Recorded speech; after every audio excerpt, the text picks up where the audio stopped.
Halo teman-teman semuanya, kembali lagi bersama saya Ferdian Permana. Kali ini channel saya Ferdian Permana.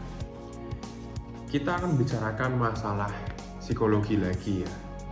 Kita nggak akan bosan-bosan untuk selalu membicarakan mengenai fenomena psikologi yang ada di masyarakat terutama. Karena banyak informasi-informasi yang mungkin kurang valid kalau tidak dibicarakan oleh seorang ahlinya gitu ya. Ibaratnya seperti orang yang membicarakan masalah medis ya harus dokter gitu ya. Membicarakan masalah psikologis ya diharapkan adalah orang yang mengerti mengenai kasus-kasus psikologi, yaitu ya psikolog ya.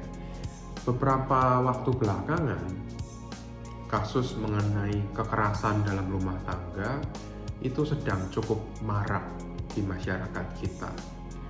Ada seorang dokter yang dianiaya oleh suaminya, kemudian ada artis yang mungkin dianiaya juga, gitu-gitu ya. Beberapa waktu belakangan itu sempat viral juga. Dan beberapa dari follower saya di TikTok itu juga bertanya gitu ya, kok bisa ya orang yang punya status sosial bagus, orang yang punya tingkat pendidikan yang bagus seperti seorang dokter, kok mau ya dengan orang yang punya agresivitas tinggi? Kenapa gitu loh? Dan kenapa kok nggak lari? Kenapa nggak lepas dari situ gitu loh? Itu kan jadi pertanyaan yang cukup besar kan ya. Sehingga masyarakat ya bertanya-tanya, ini gimana kok begitu gitu ya kan. Kemudian orang-orang seperti ini ya kita mungkin akan pilah-pilah ya dari sisi korbannya seperti apa, dari sisi pelakunya seperti apa. Tapi kan pertanyaannya jadi dua. Dari sisi korban KDRT, kenapa kok bisa sampai terjebak dalam KDRT? Ya kan? Kemudian yang kedua dari sisi pelakunya, kenapa kok melakukan KDRT? Gitu ya kurang lebih. Sekarang kita akan membicarakan dari sisi korbannya dulu.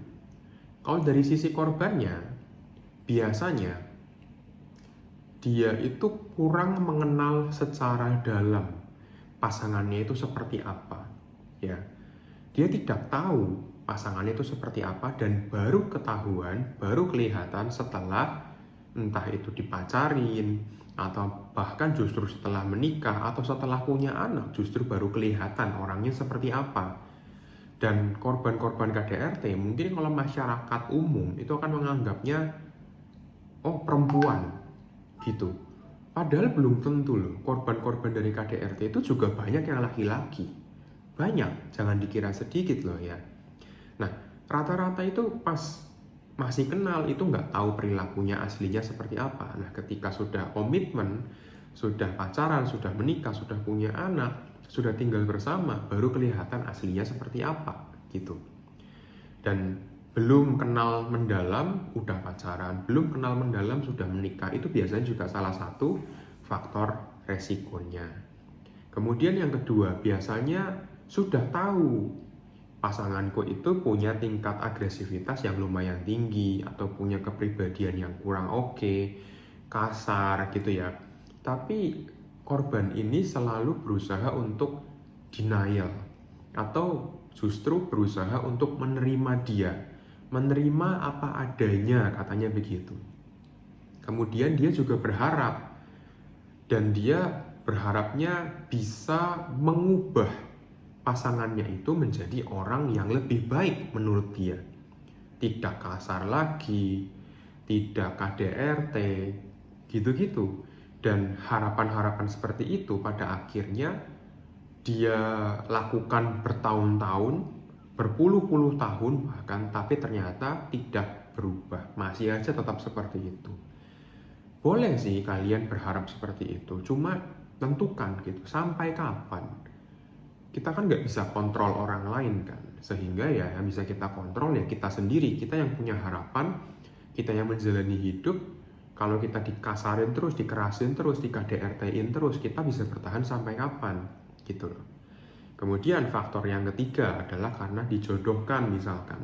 Ketika dijodohkan tidak ada penjajakan, tidak ada masa-masa pendekatan, tidak ada masa-masa pacaran, langsung dilamar dan langsung menikah. Nggak ada waktu untuk mengenal satu sama lain dan belum tentu cocok kan satu sama lain. Kalau secara fisik mungkin kelihatan dari luar, tapi kalau secara dalamnya kita kan nggak tahu. Dan satu kalimat yang paling sering muncul dari para korban dari KDRT adalah, saya kira dia pasti akan bisa berubah karena aku. Itu kata-kata yang paling sering. Aku ingin mengubah dia. Pasti dia akan berubah demi aku atau demi anak. Biasanya seperti itu. Tapi pada kenyataannya, hal seperti ini tuh sangat jarang terjadi. Orang lain, selain diri kita itu orang lainnya, itu akan berubah bukan karena kita minta, bukan karena kita suruh, tapi atas kesadarannya sendiri. Ya, sehingga ya kita nggak bisa memaksakan. Apakah kita akan mengubah dia? Belum tentu. Sampai kapan? Nggak tahu. Gitu loh, sehingga kita nggak bisa untuk memasrahkan hidup kita 100% ke orang lain.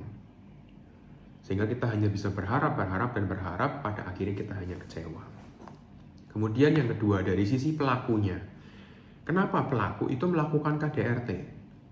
Ya, ini juga pertanyaan besar nih. Yang pertama adalah kemungkinan orang ini punya tingkat agresivitas yang tinggi. Tingkat agresivitas tinggi ini tidak diarahkan ke hal yang lebih positif atau tidak disublimasikan ke arah yang lebih positif. Sublimasi itu contohnya misalkan orang yang suka berkelahi, orang yang suka memukul orang, dia sublimasikan dalam bentuk olahraga bela diri, tinju, muay thai, capoeira, karate, gitu-gitu. Sehingga agresivitasnya itu terarah dengan baik. Oke, kalau agresivitas secara verbal, kita bisa arahkan, sublimasikan ke arah yang lebih positif. Misalnya, dengan ahli debat misalnya. Atau misalkan di hukum itu ada jaksa penuntut umum, kita berdebat secara verbal, mungkin akan sedikit kasar, macam-macam ya. Atau kalau misalkan kita punya agresivitas tinggi dalam bentuk kita suka pakai instrumen tertentu, entah itu benda tajam atau gunting atau apa, kita bisa arahkan jadi apa, dokter bedah misalkan. Itu kan bisa diarahkan jadi lebih baik dan bisa menyelamatkan orang bahkan seperti itu. Kemudian kemungkinan kedua, kenapa pelaku seperti itu? Karena dia mengalami gangguan jiwa atau gangguan kepribadian yang tidak terkontrol misalnya, itu juga bisa gitu loh ya. Sehingga ketika orang punya gangguan kepribadian, misalkan borderline personality disorder, antisocial personality disorder, delusional disorder, atau narcissistic personality, itu kan bisa aja dia melukai orang lain karena dia merasa kayaknya aku lebih tinggi dari kamu deh. Kamu yang harusnya tunduk sama aku lebih punya power dibandingkan kamu, seperti itu. Sehingga ya, dia akan merasa bahwa aku ini yang punya kuasa, aku yang pegang kendali, seperti itu. Ya, dan berbagai macam alasan lainnya, tergantung ya dari pelakunya sendiri ini punya alasannya apa. Kemudian, kenapa pasangan itu tidak bisa lepas dari pasangan yang melakukan kekerasan atau KDRT? Yang pertama, ada yang namanya dinamika power dan kontrol. Dinamika power dan kontrol ini membuat seseorang itu yang dalam kendali itu merasa bahwa aku itu nggak berdaya. Karena sudah berkali-kali mencoba untuk melepaskan diri, nggak bisa. Apalagi orang yang punya power, si pelakunya ini, seringkali biasanya dia akan merendahkan, dia akan istilahnya brainwash si korban ini supaya dia merasa bahwa dia itu lebih rendah dari pelaku dan tidak layak untuk mencari orang lain yang lebih baik daripada si pelaku. Biasanya seperti itu, sehingga dia merasa nggak berdaya. Yang kedua, biasanya karena ada rasa takut atau fear yang diberikan oleh si pelaku. Karena KDRT ini kan sangat-sangat berbahaya ya. Nggak cuma secara verbal, nggak cuma secara psikologis, tapi juga secara fisik. Bisa aja kan dia ditendang, dipukul, ditampar, dicakar, ditusuk, bahkan dilukai gitu. Sehingga ya kalau misalkan aku berusaha lari kemudian gagal, pasti hukumannya akan sangat-sangat luar biasa menyakitkan, sehingga itu menghalangi seseorang untuk lari gitu. Kemudian biasanya si pelaku itu juga secara finansial biasanya oke, secara sosial biasanya juga bagus, sehingga masyarakat lingkungan sekitarnya menganggap bahwa si pelaku ini adalah orang baik dan sukses. Sehingga secara finansial si korban akan sangat-sangat bergantung kepada si pelaku ini.